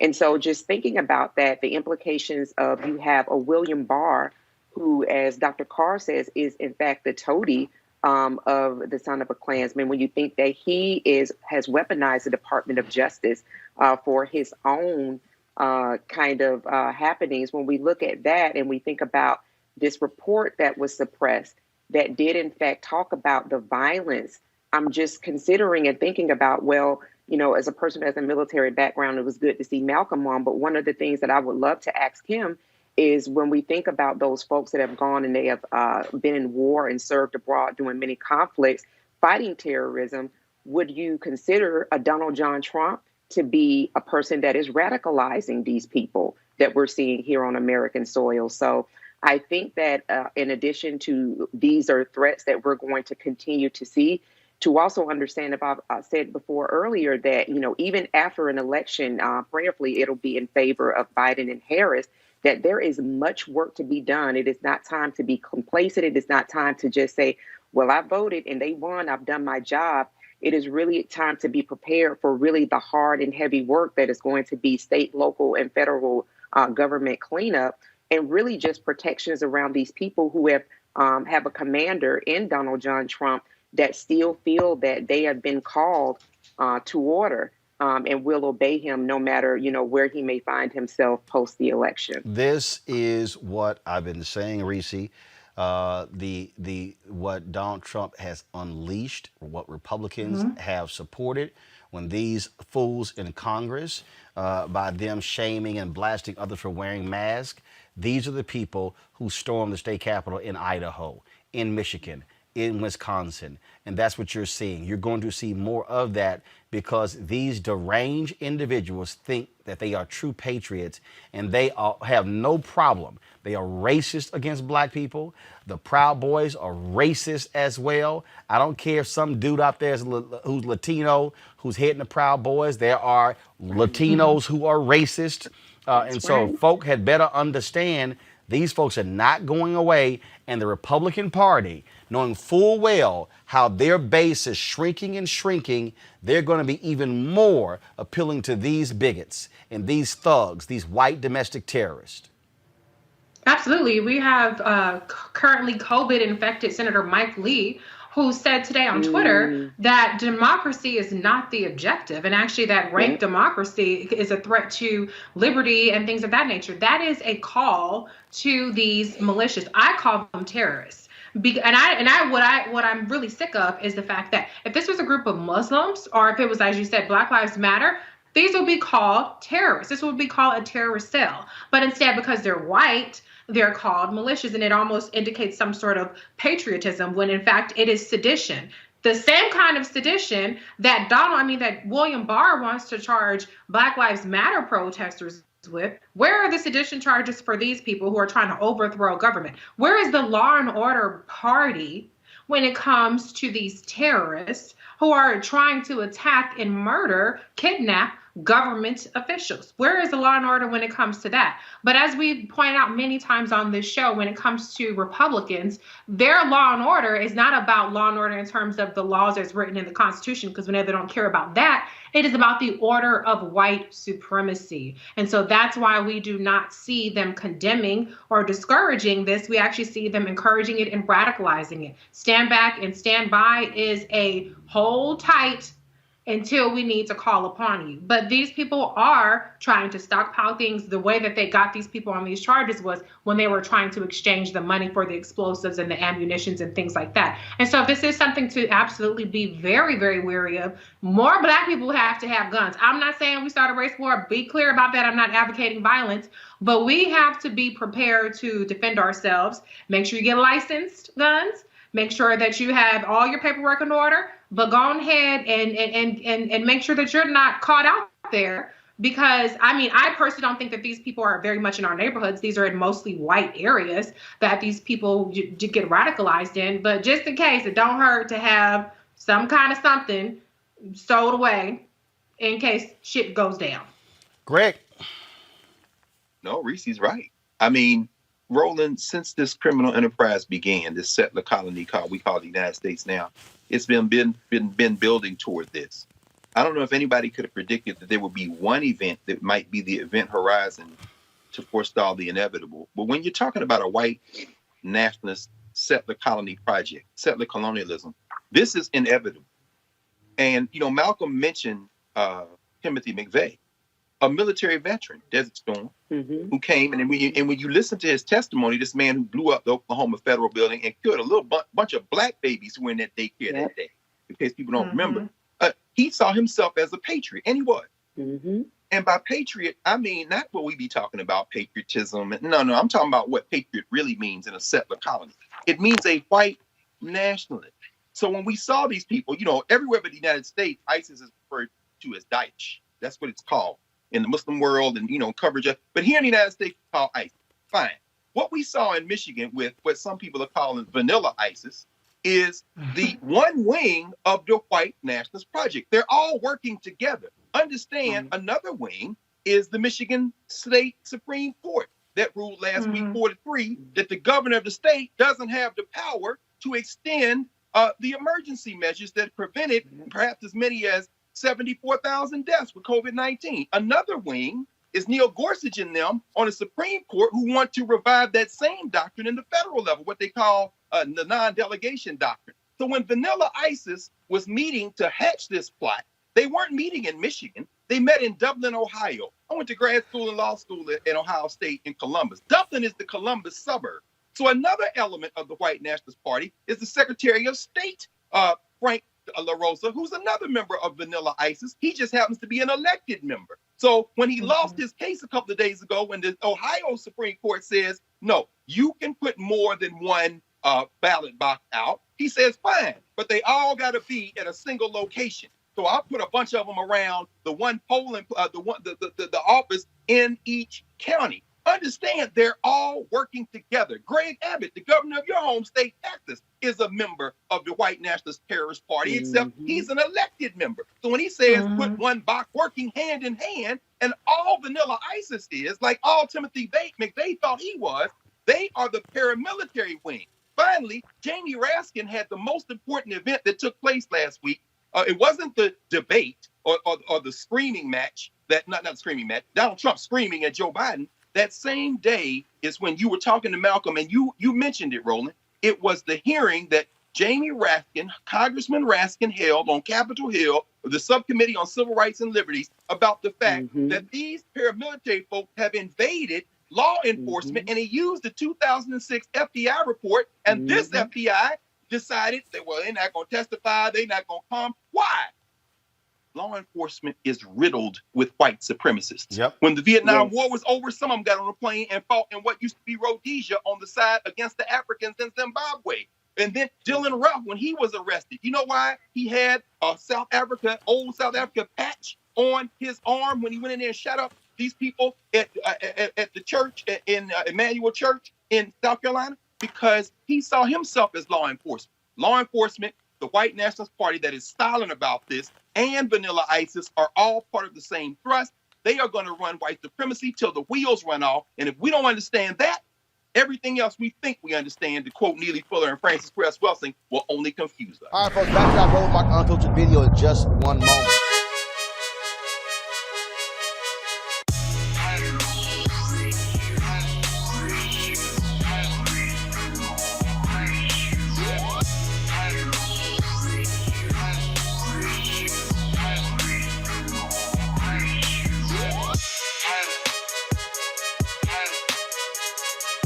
All right, the folks at Ceek.com, black-owned company founded by Mary Spio. They, of course, a virtual reality company. You can check out their content at Ceek.com, Ceek.com. You can do so, of course, with these VR headsets. You can look at it, of course, on your regular device or your pad or your computer.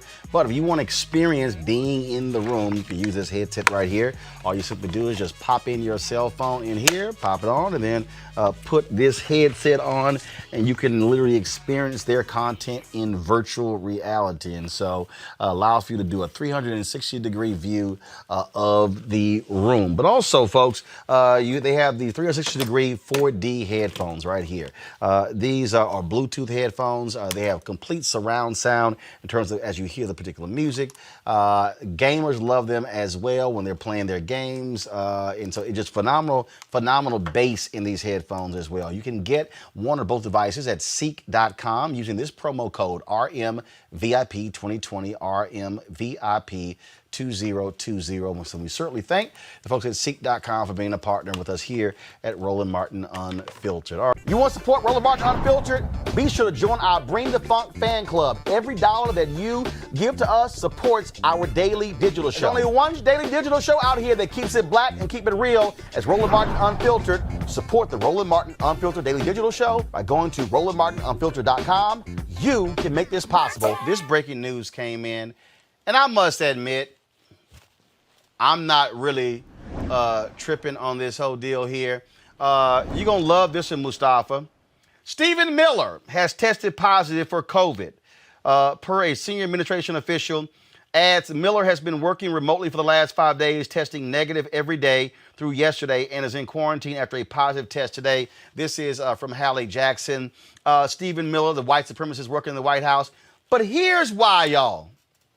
Here's why this is karma. Because his wife, Katie Miller, was talking trash yesterday about Kamala Harris because the Kamala Harris team wanted to have a plexiglass between her and Vice President Mike Pence.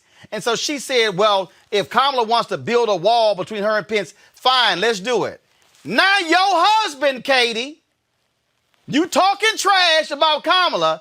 Now your husband got coronavirus, which means you likely got coronavirus. This, Mustafa, it shows the sheer ignorance how the White House, that Amy Coney Barrett White House Rose Garden ceremony, where they were just hugging and kissing each other. They were sitting there passing the coronavirus around like it was a blunt. Puff, puff, pass, pass. Like a blunt. I like that. I mean, the reality of the situation is that we need plexiglass, probably something stronger than plexiglass, between the Trump administration and the rest of America. These folks have, they live in this millionaire bubble. I used to say a billionaire bubble, but we know that Trump doesn't have $1 billion. And they're so disconnected from what everyday people are dealing with.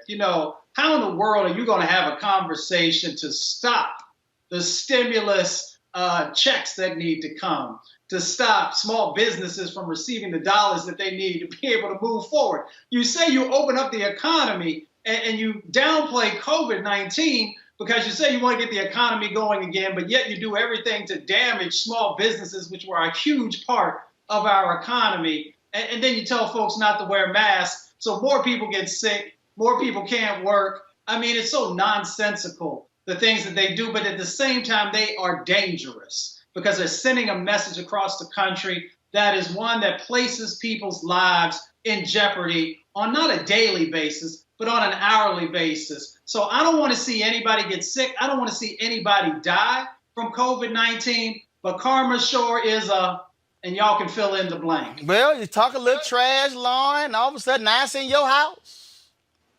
Yeah, well, they have been trying to, the President of the United States has been ignoring this crisis since day one. He's tried to PR his way out of it since day one.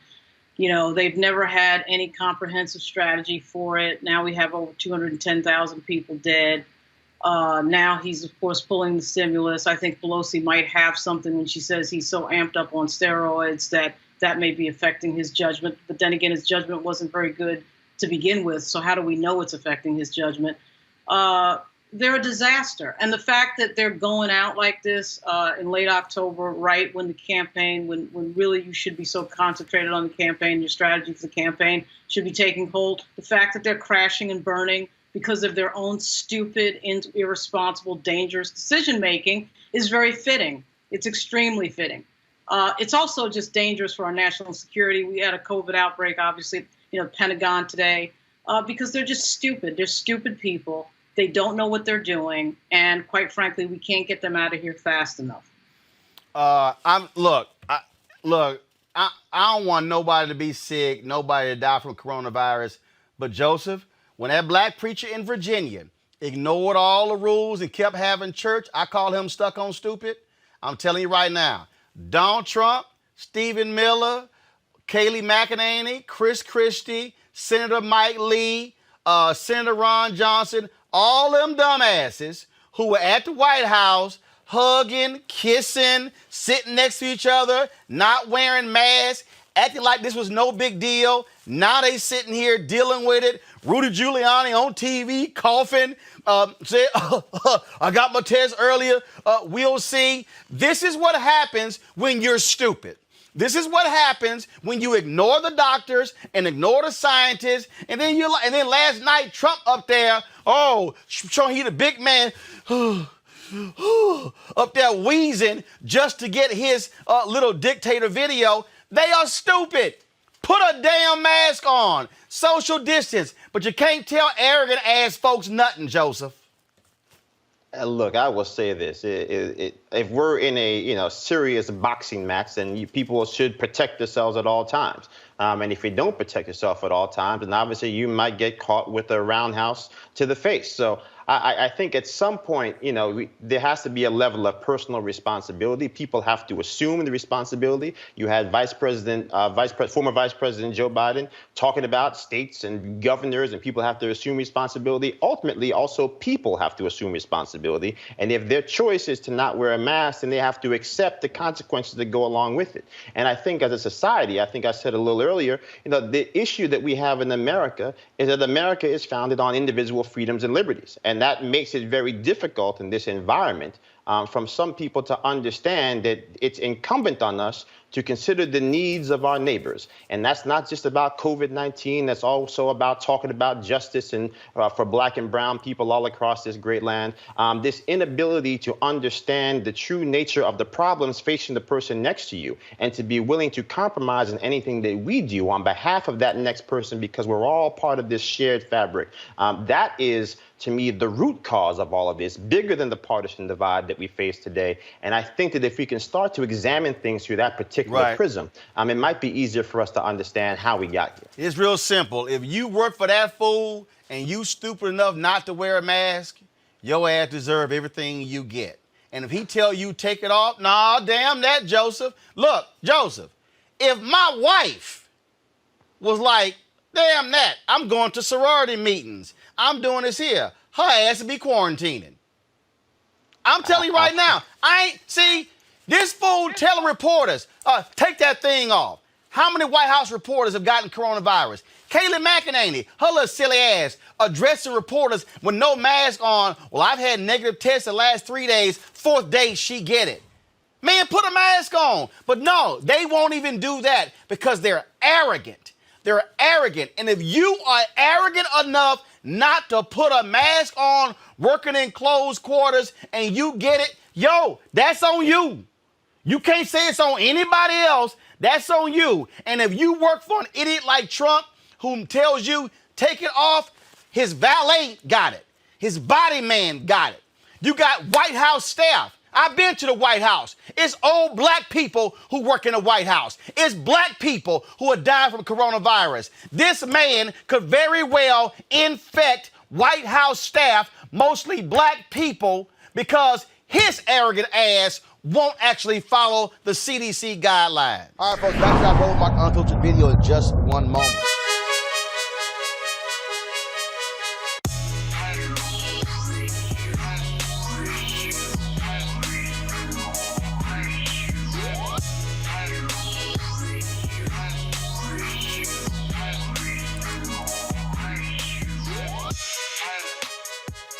All right, we support Black-owned businesses here on Roland Martin Unfiltered. The folks at Ceek.com, they, of course, have a couple of things. Their virtual reality headset right here, folks. You just drop your cell phone right in. You can look at their content on Ceek.com or look at 360-degree video right here through this headset. It's it's pretty fabulous to actually be in the room, in the place with that virtual reality video. They also have these great 360-degree 4D headphones. Gamers love them. You can listen to music, watch videos, great surround sound. All of that's great. These two devices here you can get from Ceek.com, Ceek.com. Use the promo code RMVIP2020. RMVIP2020. And we certainly thank Mary Spiel, the founder of the company, and folks at Ceek.com for being supporters of Roland Martin Unfiltered. You want to support Roland Martin Unfiltered? Be sure to join our Bring the Funk fan club. Every dollar that you give to us supports our daily digital show. There's only one daily digital show out here that keeps it black and keep it real. As Roland Martin Unfiltered. Support the Roland Martin Unfiltered daily digital show by going to RolandMartinUnfiltered.com. You can make this possible. The debate that took place on Saturday between him and Lindsey Graham. Lindsey Graham is real concerned about this particular race and how it will actually impact the voters there. He complained often in that particular debate. And then about Jamie Harrison, all his money he is being raised. One of the issues that came up dealt with that of the Supreme Court. And remember, Lindsey Graham said, use my own words against me. Even in Trump's final year, if a Supreme Court vacancy comes up, we're not going to fill it. Jamie Harrison reminded him of that at the debate on Saturday. Son, you change the rules. He changes the rules every time he gets. You know, Senator, you said, use my words against me. And you said it after the Kavanaugh meetings, not before the Kavanaugh hearings, after the Kavanaugh hearings. And your words, your promise was that no judicial nominee should be considered or approved or what have you in the last year of an election. And you even named President Trump when you said it. And so this is my thing. You know, my grandfather always taught me, he said, Jamie, a man is only as good as his word. Well, Senator, how good is your word when you made a promise to the American people? And even more, you made a promise to the folks in South Carolina that you wouldn't be doing what you're doing right now. It reminds me of playing Monopoly with my son. You changed I showed you earlier that plexiglass that was actually set up between the two of them, and the issue, of course, the pandemic also came up in this debate. This is what Harrison had to say about that. This has impacted me personally, Judy. My grandaunt Gladys passed away this July in a nursing home by herself. That is the story that so many Americans are experiencing right now. And part of why we're experiencing, no, we're not going to blame the president. We shouldn't blame the president. We shouldn't blame anybody for the inception of this disease. But where blame should come is how we handle this disease, whether or not we take it seriously. You know, tonight I am taking it seriously. That's why I put this plexiglass up, because, you know, it's not just about me. It's about the people in my life that I have to take care of as well. My two boys, my wife, my grandmother. We need to make sure we are addressing the issue here in South Carolina. We have had 750,000 people unemployed here in South Carolina because of the COVID. We've had 3,000 people to die. We've had over 100,000 to be infected. Let's take this issue seriously and do all that we can to not only take care of ourselves, but each other. Joining us right now is Meg Kennard. She is the Associated Press correspondent there in South Carolina. She, of course, has been covering this race, was at the debate. She's national politics reporter for Associated Press. All right, Meg, give us a sense. That plexiglass was pretty interesting. Was anyone aware that Harrison was going to bring that with him? Certainly none of us there in the audience. And hello, Roland. It's good to be back with you as always. You know, when I walked into the debate hall that night, a couple hours before game time, and saw that partition, I was kind of wondering, okay, which candidate's side is that? Because they weren't labeled.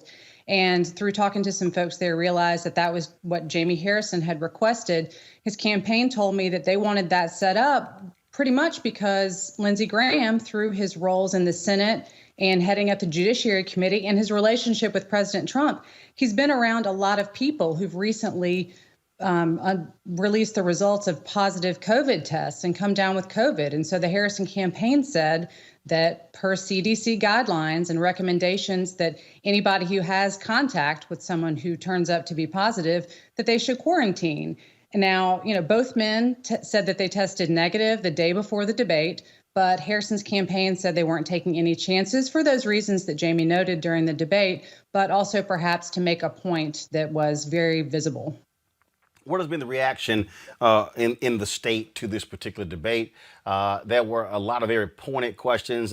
These moderators should have been there for the first Trump-Biden debate. They definitely kept people on point and on task. But it seemed as if Graham was real nervous. He was rocking constantly the whole time. He knows that he could very well lose this race. He has not faced any type of opposition like this since he has run since he's been a United States Senator. This is definitely the closest general election that Senator Graham has had in South Carolina. I'm not sure if it's something we talked about last time, but 6 years ago when he ran, the fundraising in that race didn't even get up to $8 million, and now we're talking about more than $60 million. So this is definitely a different kind of campaign. But folks who watched that debate, I don't really think it changed a whole lot of minds. I think that both candidates got a lot of their points out there and spoke to constituencies that are likely watching them very closely, but already probably supporting them.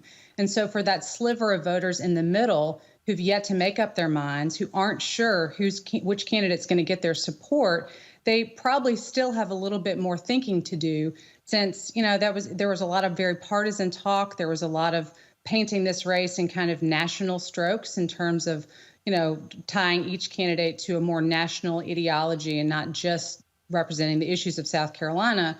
We all know that the balance of the Senate is at stake, and so there's a lot going on there. But all in all, in these closing weeks, these candidates are really going to have to continue to get their message out because, as we've seen, from all appearances, this race has tightened up a whole lot in the last couple of months. Where is it going to be decided? And again, why all of a sudden is it tightened? Is it because there are a number of people who are simply dissatisfied with Donald Trump's job?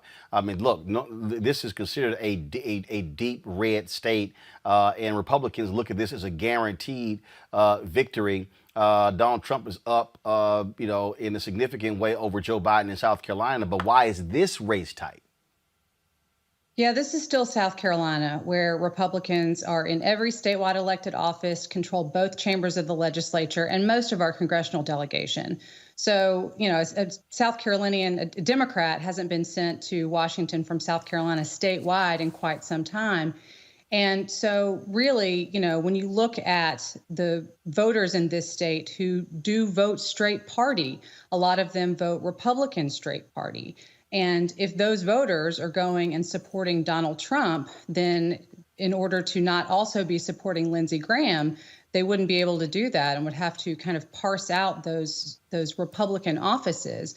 Jamie Harrison knows that he needs to be able to cleave away some of that support and continues to make that argument. But one of the reasons why this race has gotten so much attention is because from its very inception, Jamie got a lot of national attention, got national fundraising dollars.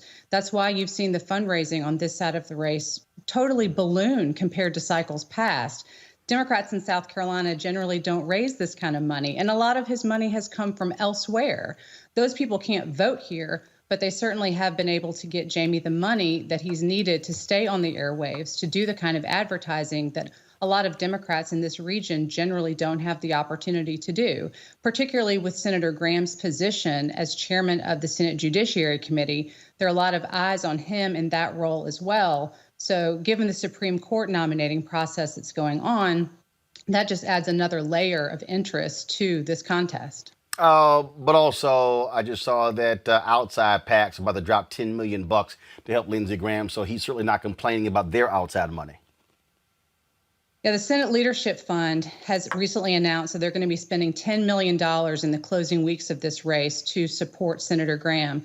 So certainly there's been a lot of PAC activity going on both sides, but that is certainly a last minute kind of sign of strength in terms of helping keep his message out there. Senator Graham's fundraising has not been shabby. He and Jamie Harrison have been just about matched in terms of the amount of money that they themselves through their campaigns have been bringing in.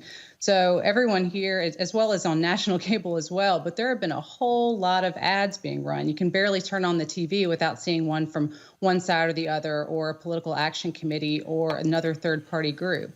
So, yes, it's going to get even more intense in the last couple of weeks. Last question for you. Jamie Harrison desperately needs massive black turnout. Coronavirus has obviously impacted all of that in terms of being able to directly engage with voters. Are we seeing significant amounts of energy among African Americans in South Carolina getting behind his candidacy? You're right. He certainly needs that. And a lot of the voters that I've talked to throughout the campaign, particularly black voters, since they do make up most of the Democratic voters here, are very excited about Jamie. Obviously, South Carolina already has a black senator in Tim Scott, who happens to be a Republican. But in terms of Jamie's candidacy, yes, it does seem like there's a lot of interest, particularly among black voters. I was out at the Richland County voting office today because in-person absentee voting started here in South Carolina.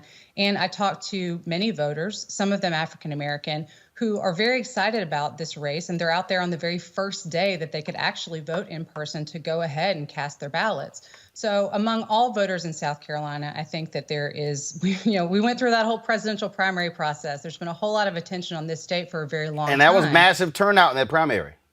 That was a lot of turnout. You're right. Record-setting turnout in the Democratic primary, which was open to voters in both parties. You didn't just have to be a Democrat, but that does certainly portend that we'll be looking at significant numbers of voters in the general election, too. All right, then. Mayor Kennard, Associated Press. We surely appreciate it. Thanks a lot. Always good to see you. All right, folks, back to our Roland Mark Unfiltered video in just one moment.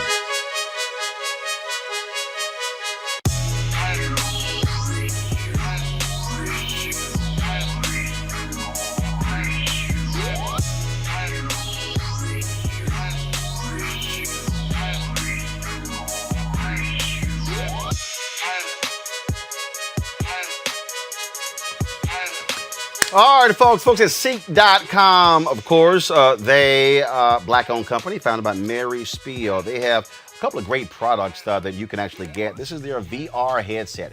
This headset, folks, allows for you to actually take your cell phone, pop it right into here, close it up, and then you can actually watch the VR content, the virtual reality content on Ceek.com right there through your phone. Actually, it's pretty cool. You can also look at 360-degree video from other websites as well, and it puts you literally right there where the video was shot. And so they have this particular headset right here. They also have their 360-degree 4D headphones. And so these headphones right here, which are Bluetooth. Also, they have the headset, which you use for when you, if you're for all you gamers out there. And then, of course, it has this amazing sound, really, which actually covers around. Typically, you just have the headphones just right here, but this actually has a sound that goes all around your head. I love these headphones. Love listening to music with them and watching videos as well. And so, all you got to do, folks, is go to Ceek.com, Ceek.com. Use the promo code RMVIP2020. That's RMVIP2020 to actually try these out. And so that's what we want you to do. All right, folks. So again, go to Ceek.com.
right.